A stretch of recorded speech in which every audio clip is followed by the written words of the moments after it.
Salut à toutes et à tous, c'est Cyril 2.0 et vous écoutez Open World sur la Run 88.1. Alors, on est cette fois à la grosse partie de l'interview. On est un peu à la moitié du boulot, mais il reste encore tellement de choses à faire. On rappelle un petit peu pour le programme, donc après il y aura un live, etc. Bah, tu fais une rediffusion YouTube aussi, donc oui. Voilà. Il y aura du matos Endgames, etc. Mais là, on est vraiment à la partie que j'attendais. Tu vas nous présenter. Je sais que ça a l'air un peu compliqué, mais ton full set, une partie de ton full set. Ou tout ton full set est vraiment ce que tu es le plus fier, donc vraiment là tu te lâches complètement. Il y a de la bande, il y a tout ce que tu veux. Alors on y va. Il n'y a pas un truc où je suis plus fier qu'autre chose, après c'est plus des expériences de jeu.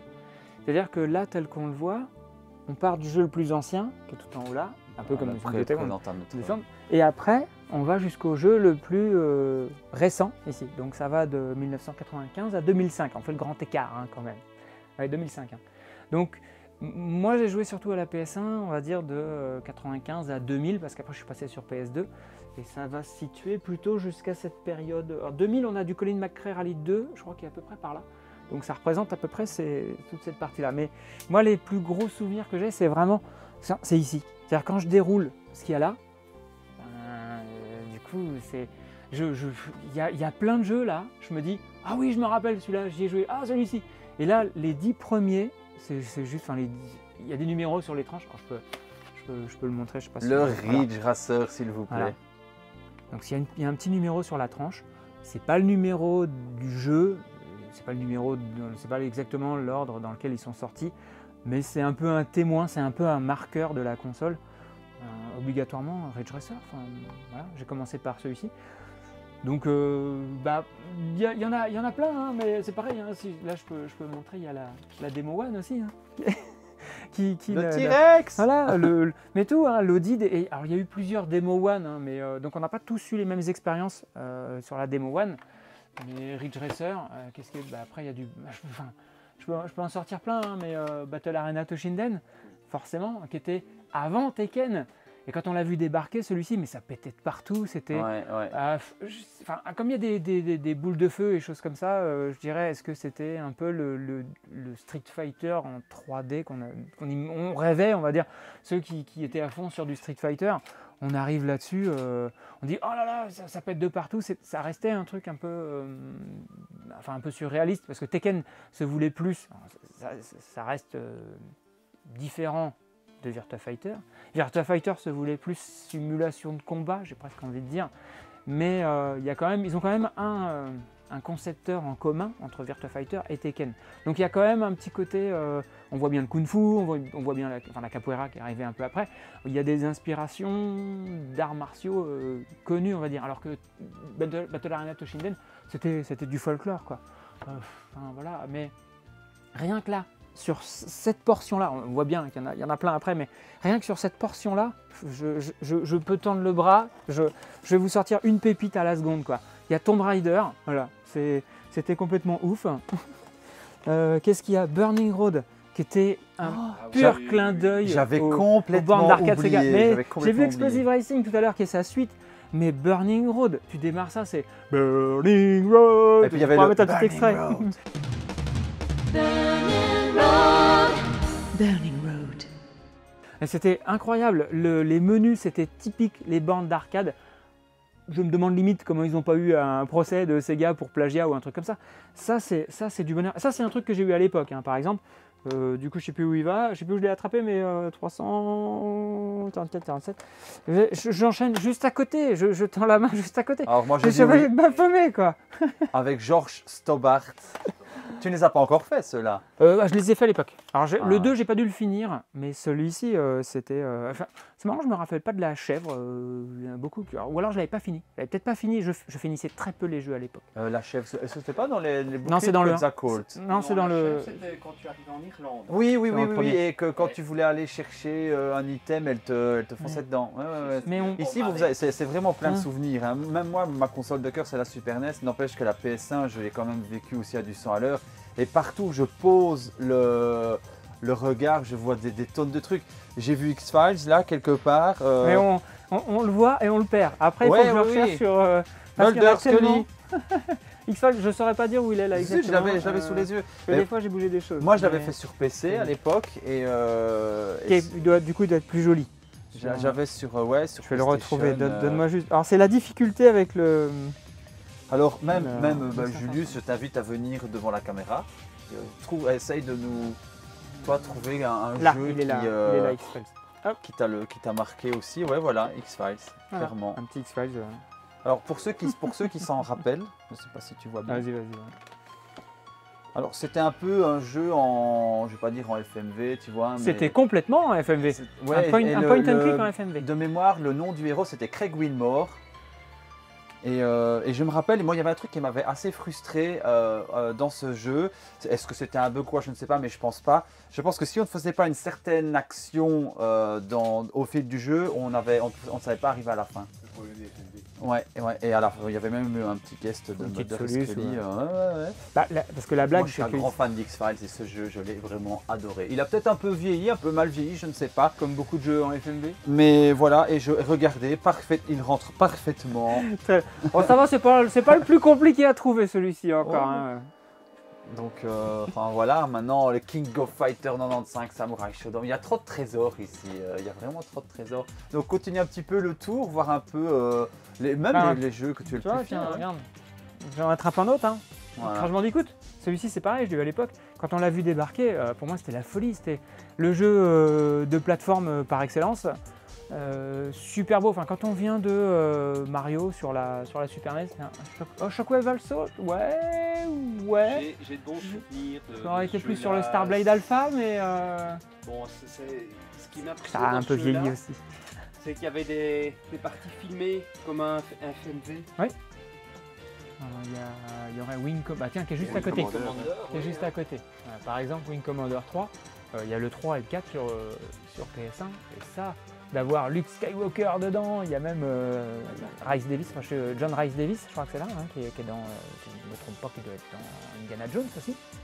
Il y a un casting d'enfer, hein, donc non, c'est cousin de Chewbacca, oui, avec c'est tout poilu, non, c'était juste hallucinant, quoi. Mais ils aimaient bien les petites séquences d'intro comme ça, en filmé, mais ça sortait. Aussi, L'intro, celle-ci, elle est sympa aussi. Elle est sympa aussi à la fois. Enfin bon, le jeu, voilà. Oui, c'est un peu vide, c'est normal, hein, voilà, c'est du mais shoot. Bon, ça fait le taf. Hein. Alors, Oui. Ça fait le taf. un coup de cœur personnel, désolé. Sur PC, t'as dû y jouer. J'ai joué sur PC, mais je l'avais aussi sur ma PS1 et il jouait sur sa console de salon à l'époque, Diablo. Voilà. C'est Une des Ah, meilleures tiens. versions de Mortal Kombat. C'était sur PlayStation. À la limite, je préférais jouer plus à celui-là, où je trouvais que la conversion par rapport à la version arcade était mieux juste, respectée, ouais. plus juste. Que le Mortal Kombat Trilogy, il y avait... Ils ont peut-être fait des compromis dedans pour caser les 3 jeux, Ouais, je sais pas. ouais. J'ai pas l'historique là-dessus, je saurais pas dire, donner Ça, plus c'est d'infos. une super conversion. Mais c'est ça qui est cool aussi avec la PS1, c'est qu'on en apprend tout le temps. On apprendra peut-être un jour, on nous dira bah oui, mais en fait c'est normal que le jeu ait un ressenti un peu différent parce qu'ils ont peut-être modifié des petites choses ou c'est pas la même équipe qui a fait la conversion ou je sais pas. Des fois on apprend des choses mais genre 20, 30, maintenant on va pointer 20, 25 ans après. Tu apprends des choses, il y avait Discworld 2, je sais pas où il est là. On a eu un secret qui est sorti sur ce jeu-là, mais 20 ans après.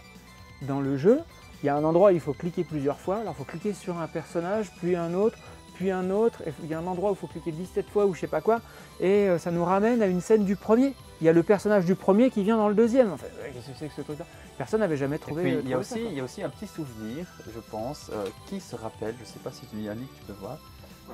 Psygnosis. Ah bah oui, bien sûr. Voilà, Alors, donc on ne vous oublie pas. Merci c'est Perfect pour, Entertainment qui l'avait, je pense que c'est eux qui étaient les développeurs, et Merci Psygnosis à qui était eux. l'éditeur, mais eux c'était la machine à hit. Hein, Ouais, la Hit Sur Machine. PS1, c'était de la folie. Bah, un petit détail, Rincevent, Rincewind, parce que Discworld c'est une très grande licence, donc Rincevent qui est là, qui est le sorcier qu'on incarne. Vous savez qui fait la voix en français? Je ne sais plus. C'est Roger Carrel. Ah oui. Et en anglais c'est Eric Idle, qui est un des Monty Python. Et j'ai un projet, si je pouvais, j'aimerais, parce qu'il existe, alors ça c'est fait sur PC, mais j'aimerais bien sur PS1, réussir à avoir les sous-titres en français sur Discworld 2 sur PS1. Parce qu'en fait, il existe la version française avec les sous-titres en français, la version anglaise avec les sous-titres en anglais, mais pas la version anglaise avec les sous-titres en français. Pourquoi? Bah, tout simplement pour avoir la voix d'Eric Idle comme dans le premier. Et pour jouer comme dans le premier, il est en anglais, sous-titré français. Voilà. C'est un projet un peu dingue que j'aimerais, mais plus je creuse, plus je me rends compte que c'est pas simple. Il y a vraiment un aspect technique qui a l'air assez tordu, quoi. Alors là, attention, tordu. Je sentais que ça sentait un peu mauvais là, derrière moi. Là, on s'en va loin. Tu vois, là, tu as fait 3 étagères et demi, là. Là, tu arrives loin, là. Hein. Ah, oui. C'est pas moi, c'est un grand qui m'a dit de le faire. Est-ce que tu l'as fait, celui-là? Pas fait, non. J'y ai joué un peu. Est-ce qu'il est sur ta to-do list? Bah oui, il est dans mes... Alors, j'ai une dizaine. La liste s'est un peu agrandie. Au début, j'en avais relevé une dizaine. Les adaptations en jeu de films, alors les adaptations, mais pas terribles. Parce qu'il y a, pas terrible. Il y a Blade par exemple, Xena l'aventurière, qu'est-ce qu'il y a d'autre? Il y a La Momie. Là, j'avais commencé Men in Black il y a très longtemps, j'ai pas eu le temps de le finir encore, mais ça fait partie de ces adaptations un peu foireuses de films, licence de films. Men in Black, j'avais sur PC à l'époque et j'ai vraiment souffert déjà rien que pour le premier niveau. Je pigeais rien du tout. Et bien c'était le problème de beaucoup de joueurs. Si tu permets, je vais ranger ça, aller me laver les mains. Ah mais vas-y. Ok. Pardon, je crois qu'il est là. Attends. Mais sur PS1, il y a plein de jeux comme ça. Non mais, mais je suis sûr qu'il n'est pas si compliqué que ça. Enfin, Men in Black, par exemple, j'arrive à avancer dedans. Men in Black, j'arrive à y jouer. Et j'ai fini la planète des singes. Et la planète des singes, si tu me demandes, mais j'ai un tas d'arguments dessus. Hein. Je suis fan de la planète des singes. Alors, c'est déjà un bon argument. Mais je t'en fais 10, 15 arguments pour te faire jouer à la planète des singes sur PS1. Et là, par exemple, je vois ici. De quoi aussi? Il y a quelques consoles. Je suis fier dans tout ça. De tout. Je dégage pas une fierté particulière, mais oui, ma PS1, c'est ma mienne à moi que j'ai achetée en 95, 29 septembre 95. Voilà, ma petite PS1 à moi d'époque. Voilà. Je sais pas si je peux dire c'est ce que je suis le plus fier, mais c'est mon bien, mon précieux. Voilà. Mais voilà. Ça, celui-là, je le cherchais. C'est quoi? Avec Bruce Willis. Monsieur Bruce Willis. Très bon, très bien. À l'époque, c'était quand même la grande classe. Mais oui. Donc, il a prêté son corps pour ce jeu. Un jeu en 3D. Action, typiquement action. Je me rappelle plus tellement. C'est un twin stick shooter. Mais moi, je le trouvais très bien. C'est un twin stick shooter. Tu as un stick pour avancer et l'autre pour tirer. Et tu fais ça avec la manette, la DualShock. C'est du bonheur. Moi, je suis allé jusqu'au bout, sans aucune triche ni rien, jusqu'au boss final. Non, mais il y a que pour le boss de fin où il fallait apprendre tous les patterns et les machins. Ouais, vas-y. Donc j'ai mis invincibilité et j'ai eu le boss. Mais j'ai bien fait parce que quand tu vois les patterns, j'aurais pas pu. C'était trop long, voilà. Donc, mais le jeu en soi se fait très très bien.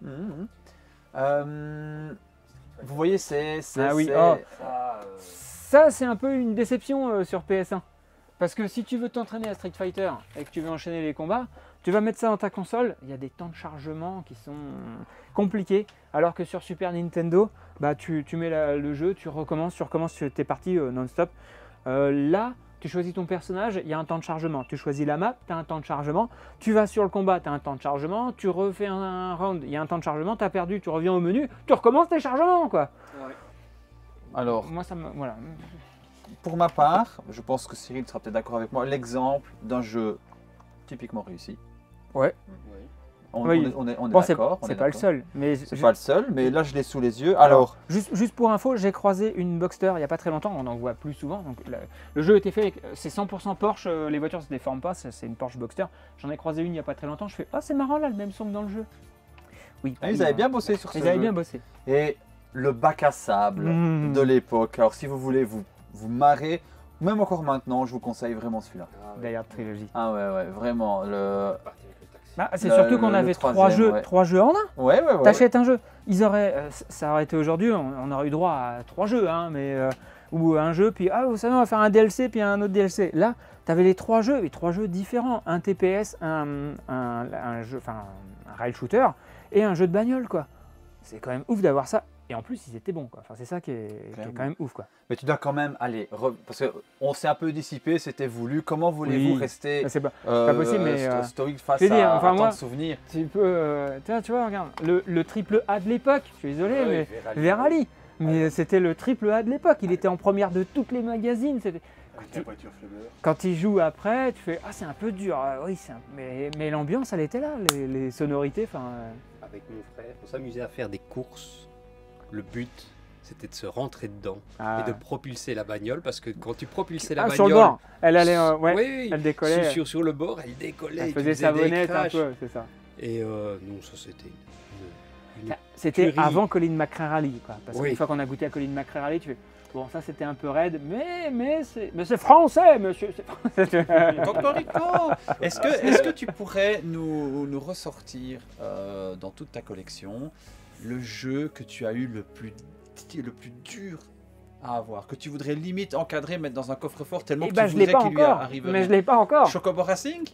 Non, le Cindy Fashion World qui serait sans doute le plus difficile, et du coup j'en veux pas parce que pour le prix il est... alors vraiment dans ta collection là, ouais, il y en a bien quand même. Une bonne question. Vu que je l'ai, je me dis c'est que ça doit être pas si difficile que ça, mais... Il y a bien le Pinobi, mais il n'est pas là, il est là-haut. Ou alors un de ceux que tu te dis, ok, je l'ai eu facilement et que maintenant... il serait par là. Ouais, si, oui. Je peux vous en montrer un. Alors juste, je retourne dans ma petite liste parce qu'il doit être... Pendant qu'il est dans sa petite liste, vas-y. Un de mes tout premiers jeux d'horreur, enfin voilà, sur... celui-là, il était vraiment super. Celui-là, quand tu vois les graphismes, t'as peur. Moi, je me souviens... Un peu à la Seven Quest ou quelque chose comme ça. Bizarrement déjà à l'époque, je le trouvais moche celui-là. Oh, je sais pas, Bon, si, quand même, un peu. Bon, j'avais quel âge? Moi, j'avais 15 ans, hein, donc... Alors, attendez. Non, il était vraiment bien, celui-là.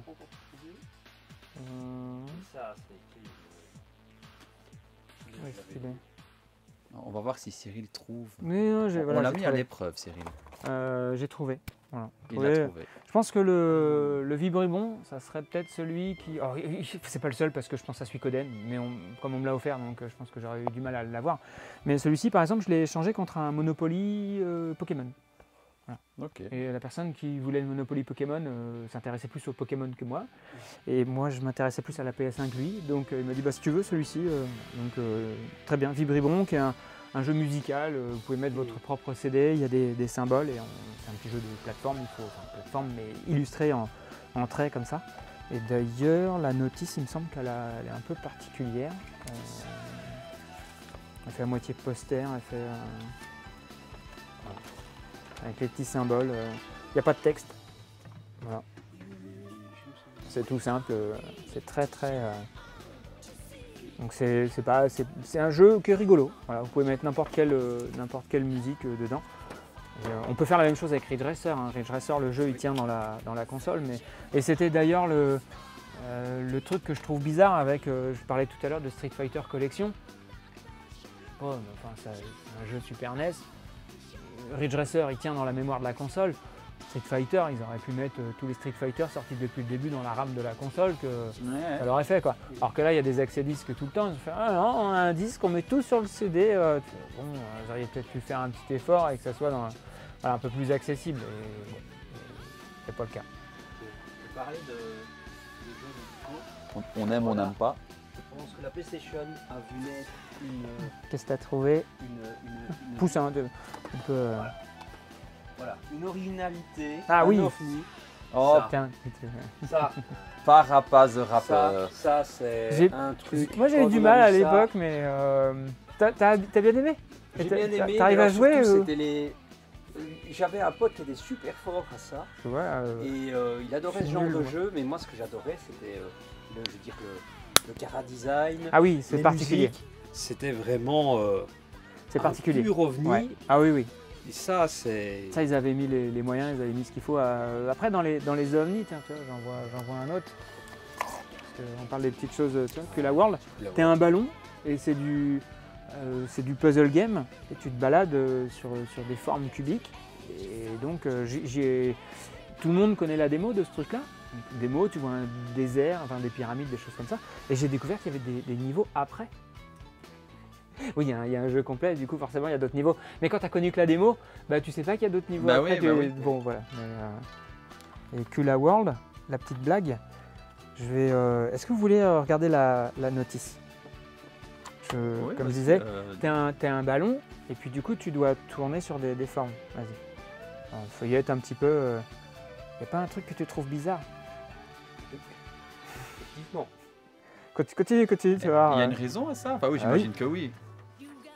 Ah oui, puisque le jeu, tu tournes ta balle autour des environnements en 3D. Et la notice, volontairement, elle a été imprimée avec des pages un peu dans le désordre comme ça, tournées de même manière que le jeu. Voilà, il y a des pages à l'endroit, à l'envers. Et le jeu, c'est typiquement ça. Mais je trouve ça génial, quoi. Ouais, à fond. C'est vraiment un détail, hein. Ouais, d'accord. Mais tu vois ça dedans, tu fais, attends, déconne ma notice ou quoi?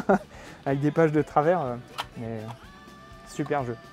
En tout cas, c'est quand même une collection relativement impressionnante et on n'aurait pas assez d'une journée c'est pas possible pour retracer tout ça. Est-ce que, mon cher ami Cyril, est-ce que tu nous as fait faire le tour? Est-ce qu'il y a encore des choses que tu aimerais nous montrer? Je sais pas, on parlait d'intro tout à l'heure, tu vois, une intro que moi j'affectionne tout particulièrement. Celui-ci, l'autre est là-haut.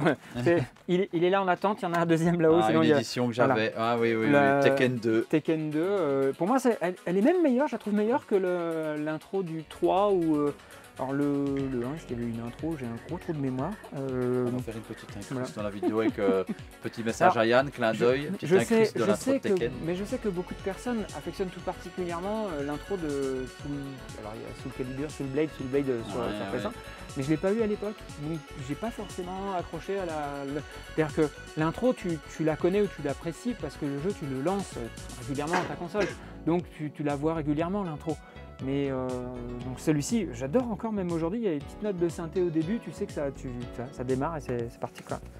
Mais non, il n'y aurait pas assez de... Je peux te sortir, tu vois, il y en a encore plein d'autres. Un pompier, c'est un pompier, tu avances, tu récupères de l'eau, c'est en 3D, voilà, bref. Et là, c'est que les jeux européens.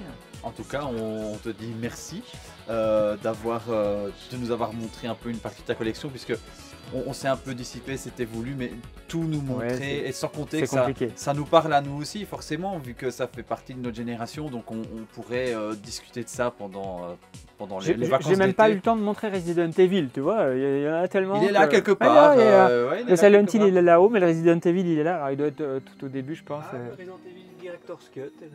Oui, aussi, oui. Le Director's Cut. On dirait des gamins dans un magasin de jouets. Parce que avant que je n'y joue, j'avais joué à la version américaine qui était censurée. Oui. Et quand on voit débarquer ça chez nous, on se dit ce sera comme la version américaine, ce sera censuré. Et ben non, c'était en couleur avec la décapitation. Pour l'intro début. Il y avait un des personnages du début qui fumait une clope. Je sais plus c'était qui. Chris Redfield. Je sais pas si c'est Redfield ou Wesker.